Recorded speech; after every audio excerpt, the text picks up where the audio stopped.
కొంతమంది స్టోరీలో ఎప్పుడు డిసప్పాయింట్మెంట్కి అలవాటు అయిపోయి వాళ్ళు అదే మెంటల్గా ఫిక్స్ అయిపోయి ఉంటారు. ఎలా అంటే వాళ్ళు ఏమనుకున్నా జరగదు, ఎలా సిచ్యువేషన్లో ఉన్నా జరగదు. ఏదో ఒక దానిలో ఓకే ఇక్కడ నుంచి ఇది కాదు ఏదో ఒకటే జరుగుతుందని చెప్పి ఇలా కంటిన్యూస్గా హోప్స్ పెట్టుకుంటూ ఉంటారు. కానీ హోప్స్ ఎప్పుడూ జరగదు.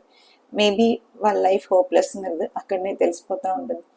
ఎంతో ప్రయారిటీ ఉన్నట్టు ఉంటుంది, బట్ ప్రయారిటీ ఉండదు. సో అలాంటి టైంలో మీ మైండ్ సెట్ చాలా స్ట్రాంగ్గా ఉండాలి. ఇవాళ చూస్తుంటే యంగ్స్టర్స్లో ఏంటంటే వాళ్ళు పుట్టి పెరిగే వాతావరణంలో పేరెంట్స్ చాలా బాగా కేరింగ్ అన్నీ చూసుకుంటారు. కానీ అవతల వాళ్ళ లైఫ్లో వచ్చిన తర్వాత వాళ్ళు బిఫోర్ ఉన్న ప్రయారిటీ ఆఫ్టర్ ఉండదు. అలా ఉండలేనప్పుడు వాళ్ళు ఇచ్చిన హోప్స్ అన్ని కంప్లీట్ చేయనప్పుడు పిల్లలు చాలా డెలికేట్ మైండ్ సెట్లో సెన్సిటివ్గా సూసైడ్ చేసుకోవటం ఇదన్నీ ఎక్కువ జరుగుతుంది. మేబీ వాళ్ళు నిజంగా చాలా హార్ట్ బ్రేక్ అయ్యి ఉంటారు, కాదనలేదు, చనిపోయిన వాళ్ళని తప్పుని చెప్పలేను. బట్ బతికి ఉన్న వాళ్ళు కూడా హ్యూమన్ బీయింగే కదా, వాళ్ళకు హార్ట్ ఉంటుంది కదా. మీరు ఇష్టపడే మనిషిని మీరు కష్టపెట్టలేరండి.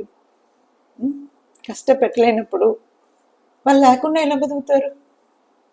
బతకలేరు. సో మీకు ఇష్టమైన ఒక వస్తువులు మన దగ్గరికి వచ్చినప్పుడు దాన్ని అందే ఇష్టంగా చూసుకోండి. ఒక్కసారి వచ్చేసింది కదా అన్నట్టు చులకనగా చూసినప్పుడు ఆ వస్తువులు ఆ ప్లేస్ నుంచి వెళ్ళిపోవటానికి ఎక్కువ టైం పట్టదు. So take care of your properties.